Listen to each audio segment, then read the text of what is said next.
Voilà, bonjour à tous. Merci d'être avec nous. Bienvenue à ce webinaire. Vous avez le chat. Vous pouvez l'utiliser dès maintenant. Vous avez l'habitude, hein, c'est l'onglet chat.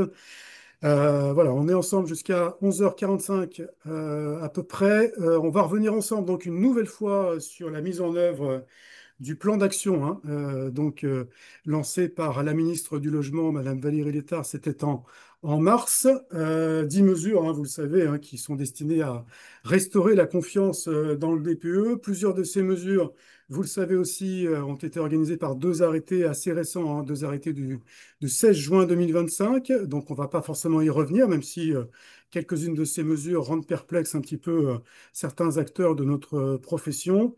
Une autre mesure importante de ce plan d'action, c'était celle qui concernait la mission confiée à Henri Buzicazo, hein, sur la formation post-bac. Donc, on était avec Henri Buzicazo la semaine dernière lors d'un webinaire comme celui-ci, et donc Henri nous confirmait, donc c'était lundi de la semaine dernière, que nous aurions bien donc une formation post-bac initiale, hein, à trois niveaux a priori, bac plus 2, bac plus 3 et bac plus 5, selon donc ce qu'il nous annonçait la semaine dernière.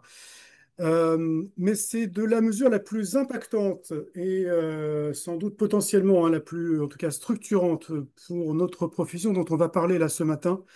Beaucoup, c'est celle qui concerne, donc vous le savez, cette réflexion sur l'opportunité de créer un ordre pour notre profession. Et pour en parler, je suis ravi et heureux de recevoir Monsieur Daniel Labaronne, député d'Indre-et-Loire. Bonjour, Monsieur le député. Bonjour, merci pour votre invitation et je suis très heureux de pouvoir participer à cet échange. Merci beaucoup, hein, de prendre ce moment avec nous, effectivement. Je vais profiter de votre présence forcément pour vous interroger sur cette mission, hein, qui vous a été confiée là aussi par la ministre, hein, Madame Valérie Létard. Je sais que vous avez auditionné un certain nombre d'acteurs de la profession depuis quelques semaines déjà. Et on tirera, si vous le voulez bien, avec vous un premier bilan de ces de travaux que vous menez donc, dans le cadre de cette mission. Et puis je remercie également Thierry Marchand qui est avec nous. Bonjour Thierry. Bonjour, bonjour à toutes, bonjour à tous, bonjour monsieur le député, bonjour Alain. Bon. Je suis ravi d'être avec vous sur ce sujet qui est un sujet qui m'a toujours été très cher, l'encadrement de notre profession depuis maintenant près de 20 ans. Oh oui, au moins 20 ans, effectivement, on en parle depuis très longtemps de cet ordre potentiel. Je rappelle, Thierry, hein, que tu es diagnostiqueur toi-même, donc tu fais des DPE quotidiennement, hein, voilà, comme les diagnostiqueurs, comme la plupart en tout cas d'entre eux. D'ailleurs, je rappelle aussi que les diagnostiqueurs ne font pas que des DPE, hein, ils ont d'autres Oui. missions tout aussi importantes au-delà du DPE. Et puis, donc, tu as été longtemps président de la Chambre des diagnostiqueurs immobiliers de la FNEM et tu es désormais administrateur de l'Alliance du diagnostic immobilier, donc, qui est née de la fusion, on le rappelle encore une fois, hein, de la FIDI et de la CDI. Voilà pour les présentations. Je remercie tous ceux qui sont avec nous. Donc n'hésitez pas, hein, surtout à utiliser le chat, qu'on puisse échanger donc, sur le sujet. C'est un sujet important. On a 45 minutes, c'est court, mais on va essayer de tenir ce délai. Alors, monsieur Labaronne, une question très simple, hein, en quoi consiste cette mission que vous a confiée la ministre Valérie Létard? C'était en mars-avril dernier. Bien, écoutez, ma mission consiste à réfléchir sur l'opportunité de créer un ordre des diagnostiqueurs immobiliers. Pour cela, je consulte tous ceux qui veulent me rencontrer pour euh, m'éclairer, m'aider dans les recommandations que je pourrais faire à Madame la ministre à la fin de cette mission. Et ces recommandations devront être remises fin septembre. Je n'ai aucun a priori. C'est-à-dire que je suis neuf, hein, dans sur ce dossier. Bon, je suis universitaire, je suis député depuis 2017, je suis membre de la commission des finances. Et je pense que si Madame la ministre m'a confié cette mission, c'est que, vous savez, je partais avec une page blanche. Et au fur et à mesure que je rencontre les acteurs, la COFRAC, les organismes de formation, les organismes de certification, bien évidemment les diagnostiqueurs, mais aussi des personnes qui sont actives dans des ordres. Nous avons rencontré l'ordre des architectes, nous allons rencontrer l'ordre des géomètres experts, euh, l'ordre des kinésithérapeutes, parce qu'il se trouve que à l'Assemblée nationale, nous avons une collègue, une députée, qui a été à l'origine de l'ordre des kinésithérapeutes. Bon. Et donc, j'aborde les questions cette question de manière très libre, sans aucun a priori, et vraiment avec le souci de rencontrer tous les acteurs. Je ne refuse aucun entretien, aucune visio, parce que je crois que tout le monde a quelque chose d'intéressant à apporter, du fait de son expérience, de son expertise, de son professionnalisme. Et moi, je veux saluer cette profession qui comprend des hommes et des femmes passionnés, engagés, soucieux de défendre leur activité. Et je suis très très heureux de rencontrer tout l'écosystème autour du diagnostic. Merci, monsieur le député. L'image n'est pas très très bonne, mais on vous entend très bien, donc c'est évidemment l'essentiel. Quel est votre sentiment, monsieur le député, maintenant que, évidemment, vous avez auditionné un certain nombre d'acteurs et donc évidemment réfléchi aussi à la structuration actuelle de notre profession? Quel est votre sentiment sur justement la capacité de notre profession à réguler ses membres et à son niveau de compétence globalement? Alors, d'abord, les diagnostiqueurs veulent être entendus, veulent être reconnus, veulent euh, ne pas être laissés pour compte sur ce qui les concerne directement. Moi, ce qui me frappe, c'est que beaucoup on prend des décisions pour nous, mais on ne consulte jamais. Et, on est très heureux d'être consulté. Question de l'ordre. Bon, donc ça, c'est un premier point. Deuxième point, tous les diagnostiqueurs que j'ai rencontrés ont reconnu que bon, cette profession pouvait faire de critiques, mais en même temps, il est tous nous, mais la plupart du temps, on n'est pas forcément à l'origine des problèmes liés au DE. Bon, parce que les normes changent, là. Oups, bon, je crois qu'effectivement, le réseau de Monsieur Labaronne n'est pas hyper, effectivement, Carole, on est assez d'accord, la connexion est assez mauvaise. J'espère que elle va pouvoir se régulariser. Je crois que le député tente de se reconnecter. On va le tenter. Là, on avait 10 minutes un petit peu avant le webinaire, ça fonctionnait bien. Donc, bon, Voilà, vous êtes revenu. Très bien. je suis sur la. Et donc, je disais, en fin de compte, tout euh, il n'est pas lié à l'activité et au fait, bon,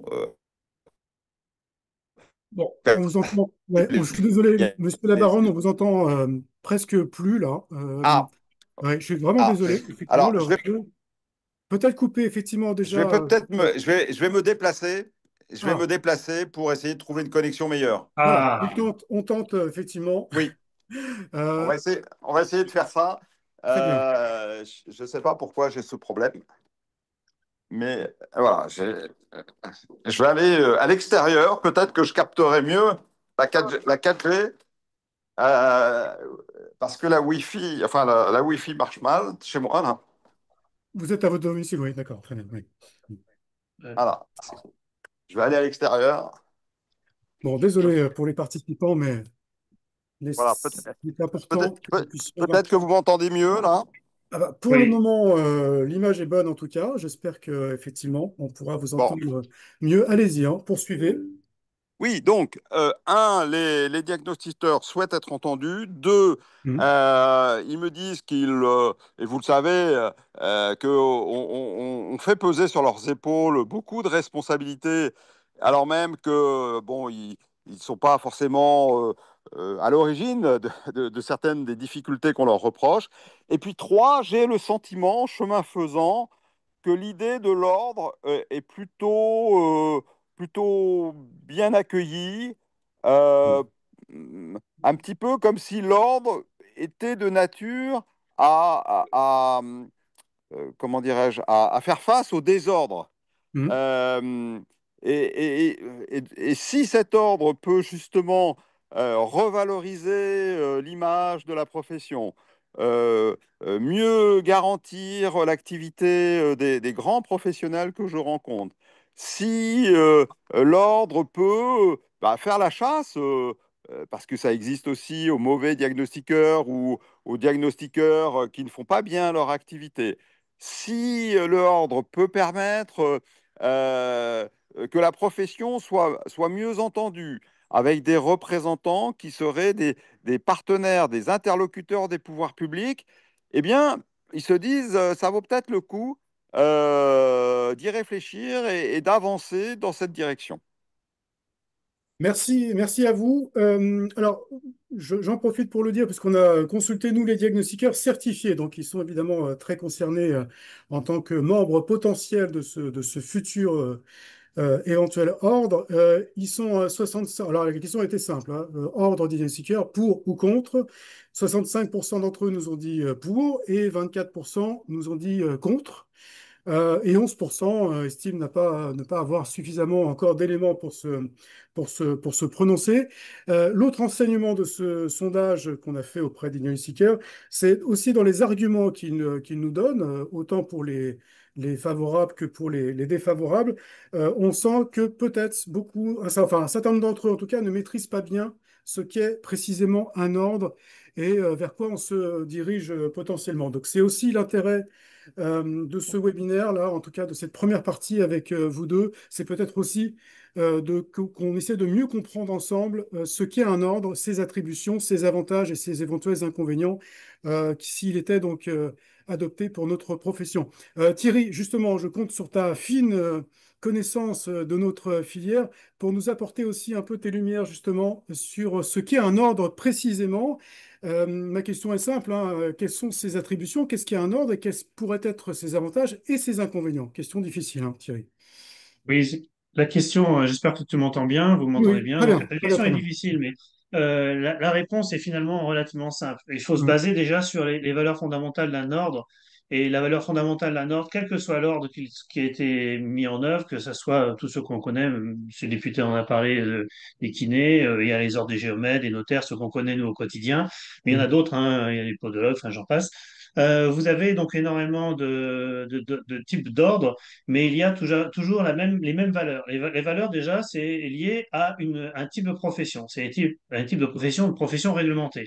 mhm, Est-ce qu'aujourd'hui, la profession de diagnostiqueur immobilier est une profession de profession réglementée? Lorsque l'on fait un DPE, je parle du DPE, mais c'est aussi sur les autres périmètres qui sont l'amiante et d'autres éléments, mais je vais évidemment un peu focaliser parce que c'est l'élément, je dirais, du moment. Le mhm, DPE a évidemment une influence directe sur la valeur immobilière d'un bien, une influence directe sur la possibilité de louer ou pas louer, sur la notion de décence également. Il y a tout un volet de décence qui est inclus dans le DPE. Donc on est quelque part comme pas un arbitre, mais on est sur une profession qui va évaluer cet élément. On a également la même chose sur l'amiante, parce que je vais un peu sortir du DPE. On a la même problématique sur l'amiante. On est là pour construire l'évaluation des risques enfin, c'est pas nous qui le construisons, mais c'est l'employeur qui va le construire, l'évaluation des risques sur des outils qu'on va leur fournir. Là encore, on a une responsabilité extrêmement lourde de la qualité du travail que on va proposer. Donc, on est bien une profession réglementée au sens réglementaire, parce que tout ce qui nous régit, c'est réglementaire. Donc, à la première question, est-ce que on est là pour protéger le public, parce qu'on a trois valeurs fondamentales. Première, c'est protéger le public. On y répond. On est donc bien une profession réglementée et on a quelque part une profession d'ordre de service public. C'est un service public qu'on rend à nos concitoyens. C'est le premier volet. Le deuxième volet qui est important, c'est on a absolument besoin d'un dispositif qui encadre notre profession. Je le connais que trop bien les dernières années et on a réussi une fois dans notre histoire, et j'étais à l'époque présent, j'étais président de la Chambre des diagnostiqueurs de la SNAIM, et on avait réussi à tous se mettre autour de la table lors du Covid, lorsqu'il a fallu arrêter d'envoyer les diagnostiqueurs sur le terrain et on ne savait pas trop ce qui se passait, il a fallu tout stopper. Je me souviens de réunions absolument importantes et on a pu tout de suite donner les informations auprès du ministère du Logement pour intervenir, pas que le ministère du Logement d'ailleurs. Mais donc, et là, on n'était pas dans le cadre du DPE, hein. On était surtout dans le cadre de l'amiante. Donc, on a besoin d'avoir un dispositif qui encadre notre profession. On s'aperçoit aujourd'hui que l'État essaye de mettre en place des textes. Là, les derniers textes qui ont été mis en place ont été un peu trop rapides, pour être gentil. Et aujourd'hui, l'État est là pour nous mettre en place de la réglementation, mais cette réglementation, elle doit être au préalable contrôlée et absorbée plutôt par la profession. Et là, il faut qu'il n'y ait pas d'intérêt partisan dans cette profession. Il ne faut pas qu'il y en ait un qui tire à droite et l'autre qui tire à gauche. Il faut bien qu'il y ait une représentativité globale et s'il y a des tensions internes, ça reste en interne, mais elle n'est jamais à l'externe, à l'extérieur. Ces tensions, on doit les voir. On doit parler d'une seule voix, et une voix unique, autant auprès de l'État et autant auprès des médias. Et c'est ce qui nous fait défaut aujourd'hui. Donc, effectivement, encadrer la profession, c'est le deuxième volet. Mais là aussi, ce que disait Monsieur le député, c'est qu'on a besoin, et qui est le plus légitime que les pairs d'une profession, d'encadrer, de suspendre éventuellement quelqu'un qui a un agissement non professionnel, voire frauduleux. Et donc, à mon sens, c'est pas du tout un organisme privé, et là c'est personnellement, mais je le conçois en termes juridiques, comment on peut aujourd'hui avoir un organisme de certification qui suspend un diagnostiqueur pour lui interdire de travailler quand on est en profession indépendante. C'est différent dans le cas d'une structure plus importante. Mais on a ce souci aujourd'hui d'encadrement de la profession. Et évidemment, est-ce qu'un ordre est légitime à encadrer cette profession et à dire autour d'une réunion, ben, on va suspendre, voire supprimer la certification ou l'agrément, parce qu'il n'y a pas qu'une certification, on parle beaucoup de certification. Il y a certification, il y a agrément, il y a qualification, il y a même dans certains cas labellisation. Dans certains cas, il y a aussi diplôme qui nous permet d'exercer notre profession. La certification est un élément, mais pas l'élément essentiel. Donc, est-ce qu'un ordre est légitime pour régir tout ça? Je vous pose la question. Moi, j'ai la réponse, mais je pense que c'est une question. Et également, il faut qu'on soit un outil de communication institutionnelle avec l'État. Aujourd'hui, je l'ai vécu pendant de nombreuses années. J'ai participé énormément au travail sur le DPE avant la réalisation en 2021, avant que la loi climat et résilience ait même été pensée par le législateur. On a travaillé sur la loi Elan, sur l'opposabilité. On a fait pas mal de travaux sur le DPE en particulier. Et même sur l'amiante, sur d'autres sujets, on a dû travailler parce qu'il y a des choses qui étaient totalement inadéquates. Quand on n'est pas nombreux, on arrive à s'exprimer clairement autour d'une table avec l'État. Quand on est trop nombreux, on ne le peut pas. Parce qu'on a tous un intérêt individuel. Ces intérêts individuels, ces intérêts partisans, ces intérêts commerciaux doivent se situer en interne d'une profession et jamais en externe. Et on doit trouver un consensus. Et ce consensus, c'est celui-ci qui doit sortir et en aucun cas chacun tirer de son côté. Et on voit ces dernières années, ce que disait Monsieur Labaronne, bah, ça sent un désordre et je comprends parfaitement les diagnostiqueurs de voir quelque part ce désordre. Donc, est-ce que l'ordre peut répondre à ces exigences? Je dirais effectivement oui. Est-ce que ça supprime, et on peut en parler, d'autres organisations professionnelles? Je dirais non, parce qu'un syndicat professionnel patronal, on en aura, même si un ordre existe, on en aura besoin. L'ordre aura besoin de ces syndicats professionnels. Il aura cruellement besoin, ce qui nous fait défaut aujourd'hui, ce sont des syndicats de salariés. On a absolument besoin de syndicats de salariés. Évidemment, les syndicats auront toujours une représentativité importante. Ouais. Merci Thierry. Votre sentiment là, monsieur le député, sur les premiers éléments développés par Thierry? Oui, mais je crois que les éléments proposés là sont tout à fait intéressants. Je rajouterais peut-être qu'un ordre doit arrêter une déontologie Mhm. commune pour l'ensemble des professionnels qui sont rattachés à cet ordre. Un ordre doit également établir un tableau, le tableau de l'ordre, Mhm. avec tous les professionnels qui sont recensés comme ayant payé leur cotisation à l'ordre. Et là, c'est aussi un moyen de vérifier que un diagnostiqueur est bien un professionnel certifié. Bon, l'élaboration d'un tableau, ça permet d'effectuer un filtre. Voilà.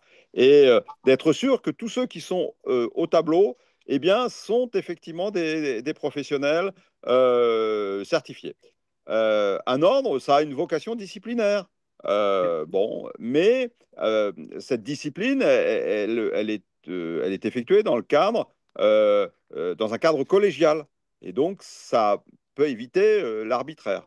Un ordre, c'est, comme ça a été très bien dit, un organe qui peut être un interlocuteur avec les pouvoirs publics. Vous avez peut-être vu que un rapport de la Cour des comptes du 5 juin souhaitait que la profession des diagnostiqueurs soit mieux organisée, mieux représentée.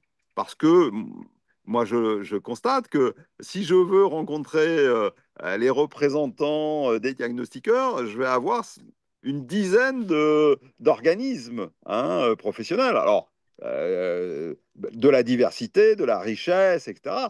Mais si j'avais eu deux ou trois interlocuteurs majeurs, j'aurais gagné peut-être un peu plus de temps dans mon travail. Bon, donc un ordre, c'est tout ça, et en plus, ça peut permettre de faire des économies. Parce que moi, ce qui me frappe, c'est quand même que le ticket d'entrée pour rentrer dans l'activité, c'est un ticket d'entrée élevé. Il faut une assurance, il faut payer les organismes de certification, il faut des outils, il faut tout ça. Enfin bon, euh, et peut-être que grâce à un ordre, on peut mutualiser un certain nombre de choses. Oui. Je pense aux assurances, par exemple. Je pense à la question des certifications. Et certes, un ordre a besoin d'argent pour fonctionner, il y a une cotisation, mais cette cotisation, alors je n'ai pas du tout évalué le montant encore, hein, j'en suis pas là, mais ce montant de cotisation pourrait peut-être permettre de faire des économies grâce justement à la mutualisation que j'évoquais. Merci, monsieur le député. Thierry, oui, tu peux poursuivre, Oui, s'il tout te à plaît. fait. Je rejoins parfaitement Monsieur le député sur cette démarche. Là, je peux être complètement en phase. Déjà, moi, bon, déterminé sur la gestion d'un ordre. Il faut déjà un ordre, c'est une personnalité juridique, une personnalité morale juridique. C'est extrêmement important de le comprendre. C'est-à-dire que là, on a une personnalité de l'organisation de la profession qui parle au nom de la profession. Et c'est fondamental pour éviter d'avoir des tierces personnes sur des sujets qui n'ont rien à y faire et on l'a vu ces derniers mois, ces dernières années. Il y a également la notion effectivement d'inscription obligatoire, et là je rejoins encore une nouvelle fois cette notion d'inscription obligatoire à cet ordre. Si on veut pouvoir exercer le métier de diagnostiqueur, va obligatoirement contraindre certains qui n'ont rien à y faire et des pseudo-personnes qui sont dans cette profession. Donc ça permet obligatoirement d'assainir. Alors, il y a un point important où on peut entendre des personnes qui sont contre un peu le principe de l'ordre, c'est de mélanger les rôles. Aujourd'hui, nous sommes considérés en société commerciale. Quand on paye son URSSAF, enfin l'équivalent de son URSSAF, et puis pour les professions libérales, on est vraiment en statut de profession commerciale. Et bien là, l'ordre va plutôt déterminer qu'on sera plutôt en société libérale, ce qui va changer beaucoup de choses en termes de communication. La publicité, elle va être beaucoup plus contrôlée parce on peut faire de la publicité sur les grands principes de nos métiers et non plus du tout sur des éléments ponctuels de son entreprise, sur sa personnalité auprès du public. C'est important parce que si on est une profession réglementée, de toute façon, le diagnostic, on est obligé de le faire. Donc, c'est plutôt, je dirais, au client de venir nous chercher, que nous allons chercher un client, comme le font les notaires, les géomètres et les médecins, simplement les médecins et d'autres professions. Donc, tous ces points sont vraiment très, très importants. Et surtout la déontologie. Donc, il faut avoir une règle déontologique commune. Ça, c'est absolument important. Et c'est surtout la sanction qui est faite n'a pas à être faite par une entreprise privée, ça va être fait dans un consensus collégial, sanction, qui sera par les pairs, c'est-à-dire par les diagnostiqueurs eux-mêmes, qui seront eux-mêmes finalement intégrés dans ces conseils probablement régionaux. Est-ce qu'aujourd'hui on a besoin d'avoir des conseillers départementaux? J'en doute. On serait une population de 12 à 15 000 à peu près personnes à intégrer ce type d'ordre, ce qui est possible, hein. On est des ordres où il n'y a que 200 personnes. Donc c'est tout à fait réalisable. C'est possible de mettre en place. Et surtout aussi, on a un élément considérable, c'est défendre l'image de notre profession. Moi, j'ai essayé de le faire sur quelques années. On a réussi à le faire. Mais là, aujourd'hui, ça part un peu trop dans tous les sens. C'est normal aussi que ça parte dans tous les sens, parce qu'on a un outil qui s'appelle le DPE, qui a changé fondamentalement la réflexion des concitoyens au regard du diagnostic. Pendant longtemps, on a pris le diagnostic comme un bout de papier qu'on mettait, parce que ça nous embêtait, que c'était obligatoire. Aujourd'hui, on se rend compte que la qualité du diagnostic réalisé, que ce soit sur le DPE, que ce soit aussi sur l'amiante, moi je fais beaucoup de radon, que ce soit sur le radon, on a énormément besoin de la qualité parce que derrière, on a un professionnel qui est respectueux de ses clients et de l'exigence réglementaire. Merci Thierry. Monsieur le député, donc, si on comprend bien, finalement, cet ordre pourrait à terme simplifier ce contexte réglementaire dans notre profession. Beaucoup de diagnostiqueurs se plaignent de ces contraintes très coûteuses, notamment vis-à-vis de la certification de personnes. L'ordre, finalement, c'est pas une couche supplémentaire, ça pourrait au contraire peut-être simplifier cette réglementation. Oui, je le crois. Hmm. Moi, je suis vraiment un adepte de la simplification, hein, et pas du tout du développement de l'administration, de la bureaucratisation, de la surtransposition, etc. Alors, je combats ça de toutes mes forces à l'Assemblée nationale. Moi, Hmm. je veux que ce soit un outil euh, de simplification et un outil d'efficacité. Hmm. D'efficacité, on l'a évoqué s'agissant euh, de la déontologie, de la discipline, de l'inscription à un tableau, de la vérification, ben, voilà, s'agissant de la formation, qu'elle est bien adaptée aux besoins, que la certification joue bien son rôle, que les contrôles, et peut-être que la question du contrôle devrait revenir à cet ordre plutôt qu'à un organisme de certification. Enfin, il y a des, là, je ne suis pas du tout en train de vous dire ce qui va arriver, hein. Je suis en train Hmm. de réfléchir tout haut. Hmm. Euh, voilà.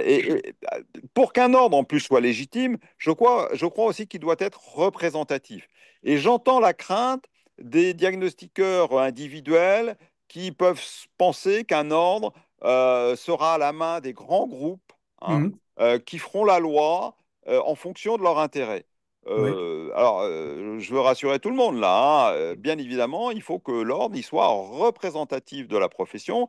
Et on sait qu'en gros, 70% de la profession est organisée sous forme d'un régime individuel et pas par l'intermédiaire de grands groupes. Bon, il faut sans doute s'interroger sur comment faire en sorte que les organismes de formation, de certification, les diagnostiqueurs, l'État se parlent mieux, se parlent de manière plus fluide. Et moi, j'imagine que dans les organismes de formation, vous avez des diagnostiqueurs certifiés, eh bien, qui soient présents sur une liste électorale, parce que c'est de cela dont il va s'agir aussi, hein. Oui. J'imagine aussi que dans les organismes de certification, il y a des diagnostiqueurs certifiés.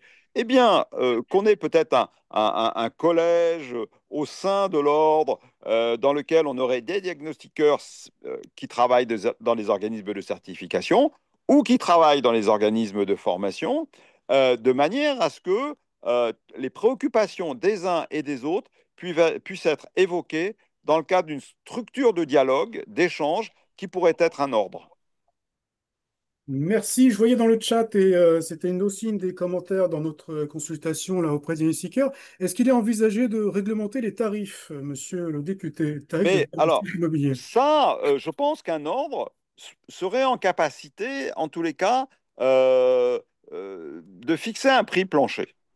Parce que moi, je suis vraiment choqué de voir des publicités avec des diagnostics à 50 euros. Hmm. Mais d'abord, c'est brader la valeur du travail des diagnostiqueurs. Hmm. Euh, et moi, je pense qu'un bon diagnostic par un bon professionnel, ça vaut pas 50 euros. Bon, même si c'est un petit logement, ça vaut pas 50 euros. Bon, donc oui, l'ordre peut être en capacité de dire, ou en tous les cas de négocier avec les pouvoirs publics, que un diag doit avoir un prix plancher en dessous duquel ben, voilà, c'est pas reconnaître la qualité du travail des professionnels. Je crois aussi qu'un ordre, ça doit fixer certaines limites. Quand je vois que certains organismes ou certains salariés peuvent faire 5, 6, 7, 8 diag par jour, Mm. euh, je- euh, il est prévu que grâce à l'intelligence artificielle, grâce à des croisements de données statistiques, l'ADEME puisse repérer ce genre de situation.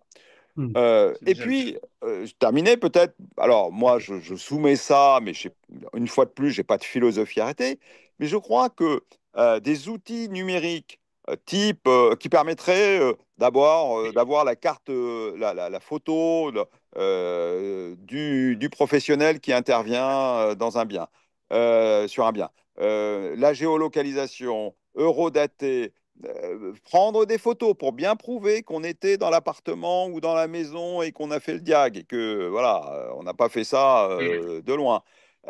Tous ces éléments-là qui sont maintenant très abordables sur le plan du prix, parce que ce sont des technologies qui sont très éprouvées, eh bien, permettraient de renforcer la confiance dans le diagnostic qui est aujourd'hui opposable. Donc, c'est pas rien parce que derrière, vous avez de la responsabilité professionnelle qui est engagée. Et on voit qu'il y a quand même beaucoup de contentieux. À qui, d'ailleurs, l'ordre pourrait être le lieu de centralisation des plaintes. Aujourd'hui, quand quelqu'un n'est pas content, il ne sait pas trop à qui s'adresser. Est-ce qu'il Mm. doit s'adresser à la Direction générale de la concurrence et de la répression des fraudes, au diagnostiqueur, au certificateur? La plupart du temps, il s'adresse à sa compagnie d'assurance avec sa protection juridique et il demande à l'assurance d'engager le faire pour avoir des indemnités. Donc voilà, tout ça n'est pas bon. Il faut simplifier. Et il faut que l'ordre, enfin c'est en tous les cas comme ça que je commence à l'envisager, il faut que l'ordre soit ce lieu à la fois de dialogue, mais aussi de centralisation d'un certain nombre de données, le tableau d'ordre, les plaintes, et qu'en matière de formation ou de certification, eh bien, ce soit l'endroit où on se parle et où on élabore des protocoles qui ensuite sont proposés au pouvoir public. Parce que c'est ça l'idée, c'est d'être un interlocuteur entendu, fiable et reconnu pour sa compétence auprès des pouvoirs publics. Ouais, visiblement, dans le chat, l'ordre, comme vous l'envisagez, semble convaincre un certain nombre de nos participants. Voilà. Un dernier mot, Thierry, puis on va accueillir Patrick Oui. Gombaud qui est avec nous. Je voulais aussi c'est un convaincu aussi, hein, Patrick Gombaud, sur la question de l'ordre. Thierry? Bah, pour compléter ce que disait Monsieur le député, c'est vraiment le rôle de l'ordre. Je pense que beaucoup de gens n'ont pas compris le rôle de l'ordre. La filière du diagnostic, aujourd'hui, on a dans une filière du diagnostic immobilier, on a des organismes de certification, on a des organismes de formation, on a tout un ensemble d'éléments. C'est l'idée pour moi, ce que je m'en fais d'un ordre, c'est véritablement l'organisme de contrôle de tous ces éléments. Évidemment, quand on va devoir sanctionner un professionnel parce il aura fait des erreurs, est-ce que ces erreurs sont faites par une incompétence caractérisée, par un manque de formation, une qualité de formation, d'où le fait que l'ordre doit piloter les organismes de formation, doit être en mesure de dire comment on construit une formation et comment on construit également je dirais, des attestations de formation. C'est à l'ordre d'être le garant de la filière. Moi, m'a toujours révolté dans ma profession, c'est de voir que certaines personnes et certains organismes se permettaient de nous dire comment on allait travailler. C'est à nous nous savons comment nous devons travailler, nous sommes formés, compétents, sachants, et on a besoin d'être encadrés. Et on a besoin de sanctionner nos confrères qui ont, eux, fait des erreurs assez importantes. Ce qui est important au sein d'un ordre, c'est que si on a un collègue qui est pourtant travaille relativement bien, mais qui fait des erreurs permanente, récurrente, il est plus simple d'avoir son collègue qui lui dit mais c'est pas comme ça que tu aurais dû faire, je vais t'expliquer. Ça se fait facilement au sein d'un ordre. Aujourd'hui, ça ne se fait pas. Donc, on a vraiment un avantage considérable à avoir une organisation globale. Et effectivement, bah, dès qu'on a un nouveau texte, et on peut être aussi force de proposition Hmm. auprès des pouvoirs publics pour des textes. Je vois, Mm. je pourrais vous en parler de plusieurs sujets, mais ce n'est pas le propos, sur des sujets qu'on peut apporter au pouvoir public, mais si on y va je dirais en forme de complètement disparate, on ne pourra jamais avancer. Il faut que notre Effectivement. profession soit aussi reconnue par le public, absolument reconnue par le public. Et quand je dis public, c'est pas que monsieur, madame Durand et monsieur Dupont, c'est également les entreprises, les locaux tertiaires, tous les professionnels. Parce qu'on le métier du diagnostic immobilier, c'est qu'un petit bout que l'on voit, hein, c'est les diagnostics techniques immobiliers pour la vente et la transaction, la transaction et la location, c'est qu'un tout petit bout de notre métier. C'est tout le reste, moi, qui est aussi très important et qui a besoin d'être régi par un ordre. C'est tout ce qui est repérage amiantant en travaux. On a absolument besoin d'avoir un contrôle de ces éléments qui sont extrêmement aujourd'hui, qui partent un peu dans tous les sens. L'audit énergétique, aujourd'hui, on a deux organisations, deux structures qui font des audits, du diagnostiqueur et des bureaux d'études thermiques. Bah, chacun défend ses intérêts. Tout ça, il faut qu'on mette ça à plat. Et Mm. l'ordre Merci. permettrait d'être beaucoup plus légitime pour encadrer toutes ces possibilités. Et je retiens toujours la déontologie, une rigueur dans notre travail. On se doit une rigueur implacable pour nos clients. Merci Thierry. On accueille Patrick Gombeau. Bonjour Patrick, est-ce que tu Bonjour nous à entends? tous. Bon, Bonjour, monsieur le député. Voilà, Patrick Gombeau, président de l'ONEDI. Je vous présente pas parce que vous avez dû, le député La Baronne a auditionné Patrick déjà ces dernières semaines. Euh, Patrick, tu as beaucoup travaillé avec tes adhérents hein, au sein de l'ONEDI sur un projet d'ordre. Parle-nous-en effectivement, et tu as même chiffré, je crois, quelque chose qui nous permet de mieux comprendre quel coût et ce que ça pourrait coûter, voilà, en parlant cru, pour les diagnostiqueurs. Tout à fait. Patrick. Alors, la première chose, c'est que nous nous sommes attachés à partir sur un constat de ce qui fonctionnait, de ce qui fonctionnait pas. Mhm. Thierry Marchal l'a évoqué tout à l'heure. Il y a plein de choses qu'on va pouvoir regrouper au sein d'un ordre et qui aujourd'hui ne sont ou pas faites ou mal faites. Enfin, je vais pas revenir sur ce qu'a dit Thierry Marchal tout à l'heure. Mhm. Fort de ce constat sur tout ce qui marche pas, les missions qu'on peut envisager pour l'ordre, dans un premier temps, c'est surtout assurer l'information du grand public parce que on s'aperçoit qu'il y a ce déficit d'information. Moi, j'ai toujours pesté contre les pouvoirs publics dès les premières réunions quand j'ai eu l'occasion d'assister à la DHUP en 2009 et jusque un petit peu plus récemment où personne n'a jamais été foutu d'acheter le moindre spot de pub pour informer sur ce qu'étaient les diagnostics ou toute autre forme d'information. Mhm. Donc, il y a dans la désaffection du public pour les diagnostics et cette espèce de défiance qu'on retrouve vis-à-vis du DPE est liée essentiellement à l'absence d'information du grand public. Donc, ça doit être une des missions de l'ordre et donc on doit avoir délégation de l'État pour le faire. Ensuite, pour continuer dans la même ligne, il y a effectivement le traitement des plaintes des particuliers. Nous, on l'a testé au sein de l'ONEDI en ouvrant un portail pour les particuliers. Alors que personne ne nous connaît, on a traité plus de 300 plaintes de particuliers en moins de 4 mois. Donc c'est bien qu'il y a une véritable demande. Mhm. Ensuite, ben, il va falloir réaffirmer la mission d'intérêt général et de santé publique de ce métier. Et ça, un ordre va permettre de le faire, j'allais dire, à la fois de façon globale, mais surtout de façon unie. Toute la profession va parler d'une seule voix. On va ensuite avoir d'autres rôles, et bien évidemment, moi j'insiste sur une chose, Monsieur Labaronne l'a très bien dit tout à l'heure, l'ordre doit permettre de mutualiser un certain nombre de coûts. Quand on voit, entre autres, que ben, ne serait-ce que les contrôles en eux-mêmes représentent pour les diagnostiqueurs un coût global de 14 millions d'euros. On l'a chiffré au sein de l'ordre.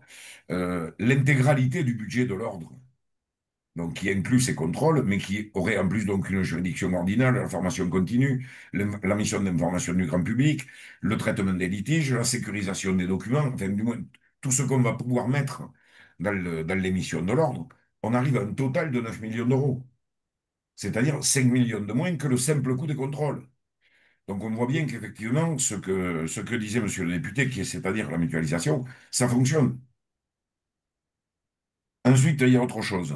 Monsieur Lavaron a parlé de l'inscription au tableau. Nous, nous sommes favorables à un tableau régional et pas un tableau national. J'y vois déjà un simple avantage. Celui qui est inscrit à Marseille n'ira pas dans la même journée faire des DPE à Lille. On n'aura même plus ce contrôle-là à faire, puisque si un diagnostiqueur veut exercer dans deux régions, ben, il faudra qu'il s'inscrive deux fois. Et là, ça va, on va dire, complexifier un petit peu le travail des fraudeurs. Ça va permettre d'en contrôler un certain nombre aussi. Voilà, donc il y a tous ces éléments et effectivement, je crois que le point essentiel réside, bon, comme l'a dit Thierry Marchand tout à l'heure, à uniformiser le discours, à pouvoir agir de façon unie pour toute la profession, mais il y a aussi être force de proposition. Je sais que dans le projet que nous avons proposé à monsieur le député, il y a la possibilité d'être un laboratoire pour les pouvoirs publics. On veut tester une nouvelle mesure ou quelque évolution réglementaire que ce soit. On va pouvoir en tester l'efficience et l'opportunité au sein d'un ordre sur un département auprès de quelques diagnostiqueurs. Mais on va être un vrai interlocuteur pour les pouvoirs publics là-dessus pour tester ce que pourraient être de nouvelles évolutions réglementaires, par exemple. Merci, Patrick, tu peux poursuivre si tu souhaites quelques minutes, hein. C'est tout pour toi? Non? Bon. Euh, je souhaitais aussi accueillir Jean-Christophe Protet. Ah, Dernière pardon. chose, Vas-y, Patrick. dernière chose qui Vas-y. me paraît importante, c'est Mm. que aujourd'hui, on constate que le coût pour un certifié, on va dire en moyenne, tourne à 2 200 € par an. Ouais, c'est un sujet important, Euh, effectivement. Mm.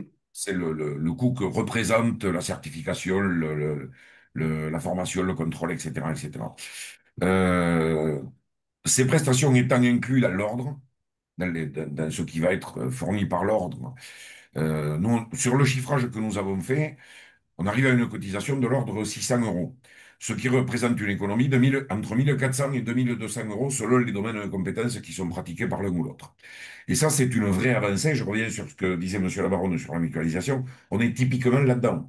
C'est-à-dire qu'on va pouvoir mettre dans la cotisation de l'ordre, qui lui est évidemment un but non lucratif, un certain nombre de missions qui aujourd'hui sont assurées par des entreprises lucratives, qui ont donc de la marge à dégager, des actionnaires à rémunérer.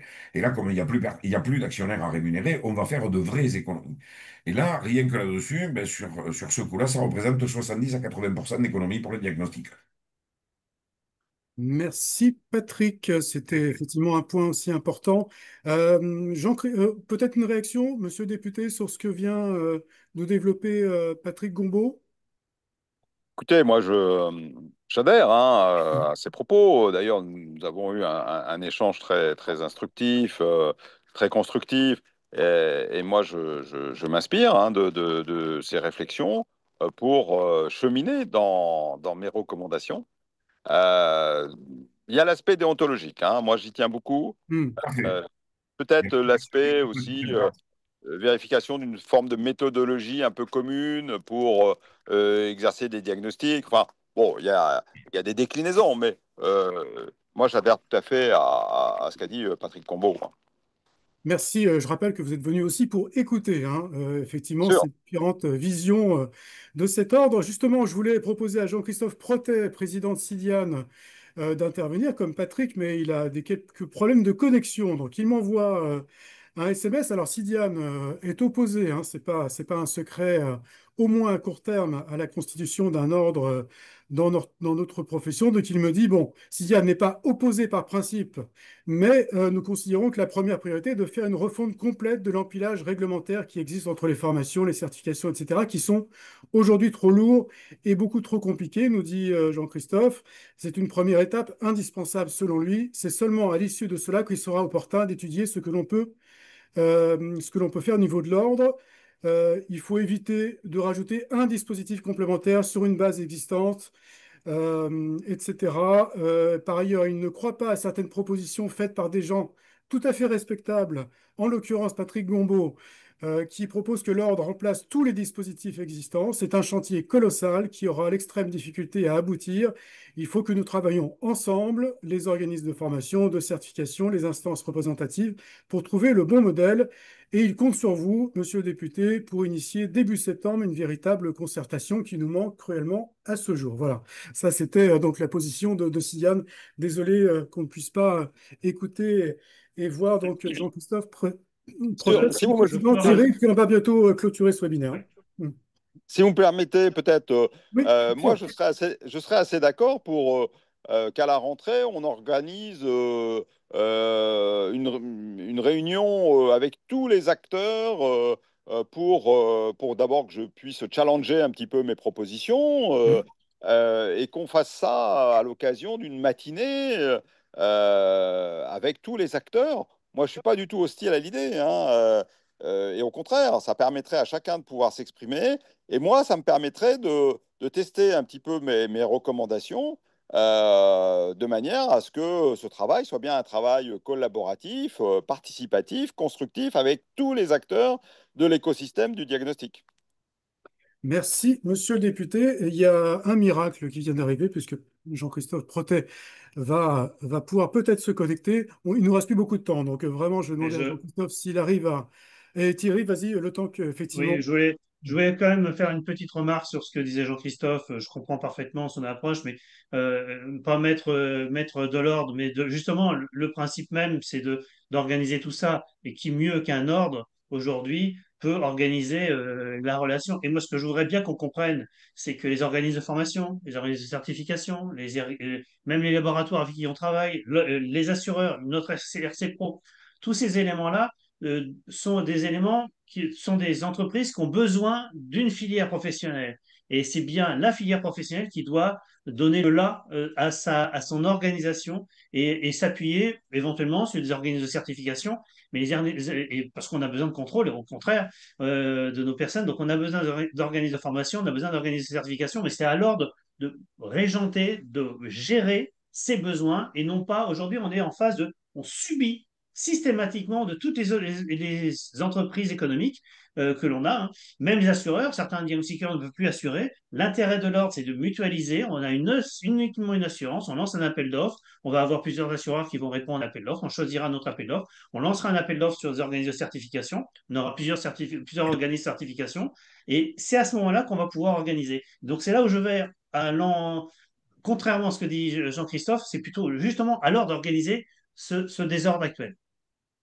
Bien, je crois qu'on va pouvoir clôturer ce webinaire. Visiblement, Jean-Christophe a quelques soucis tout, tout de même pour nous rejoindre. Bon, on a en tout cas écouté sa position, la position de Sidiane.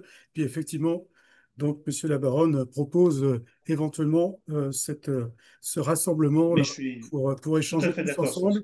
cette Voilà, en approche. septembre. Donc on en reparlera à ce moment-là, effectivement. Je vous remercie infiniment, Monsieur le député, d'avoir été avec nous, hein. Il est Merci beaucoup, monsieur le 11h48. député. On va vous libérer. Merci Bon, infiniment. peut-être, si vous me permettez, dire que je suis joignable par mail. Voilà, il suffit d'aller sur le site de l'Assemblée nationale, taper Daniel Labaronne et toutes mes coordonnées apparaissent. Moi, je suis dans le dialogue, hein. Je ne suis pas du tout dans une démarche où je voudrais imposer une vue plus qu'une autre, pas du tout. Bon. Effectivement, je pense que ce serait une bonne idée. Peut-être qu'à l'Assemblée nationale ou en visio, enfin comme vous voulez, peu importe, on organise à la rentrée les assises un peu du diagnostic de manière à ce que je vous parle de mes recommandations, que vous me disiez ça c'est complètement couillon ou ça au contraire c'est vachement intéressant et que mes recommandations soient en fin de compte les vôtres et pas seulement que les miennes. Ouais. Merci beaucoup, Monsieur la Baronne, d'avoir été avec nous. Merci Merci. beaucoup. Je vous remercie de cette proposition, monsieur Labaronne, parce qu'un ordre, ça doit se construire par l'intérieur, par la Bien sûr. profession. Et Mais- tous Et vous avez ensemble, évidemment. parfaitement raison, c'est comme ça qu'on pourra le faire adhérer à l'ensemble de notre filière et adhérer aussi le public. Bien sûr, et puis il Merci. faut que chacun s'approprie cette idée, comprenne les avantages, les contraintes aussi qu'imposera un ordre aussi, hein. Il faut bien en avoir conscience. Et il faut qu'on évite de faire des erreurs, de se tromper. Et donc, bah, c'est vous-même, vous êtes mieux placé encore que moi pour repérer les limites d'un dispositif. Mais en tous les cas, construisons notre réflexion ensemble et faisons des recommandations communes à Madame la ministre en faveur, a priori, de cet ordre, mais peut-être avec des recommandations complémentaires pour que cet ordre remplisse pleinement sa mission. Bon, parfait. Sidiane est partant aussi, effectivement, pour cette réflexion commune en septembre, visiblement. Merci encore une fois. Merci Merci beaucoup. beaucoup. Au revoir. Monsieur Baron, au Merci à revoir. vous. Au revoir, Thierry Marchand, Patrick Gombeau, merci beaucoup également. Et au revoir à tous. Le replay de ce webinaire sera disponible sur YouTube là, cet après-midi. Merci beaucoup. Passez une bonne journée. À bientôt. Merci Merci. à tous. Au revoir.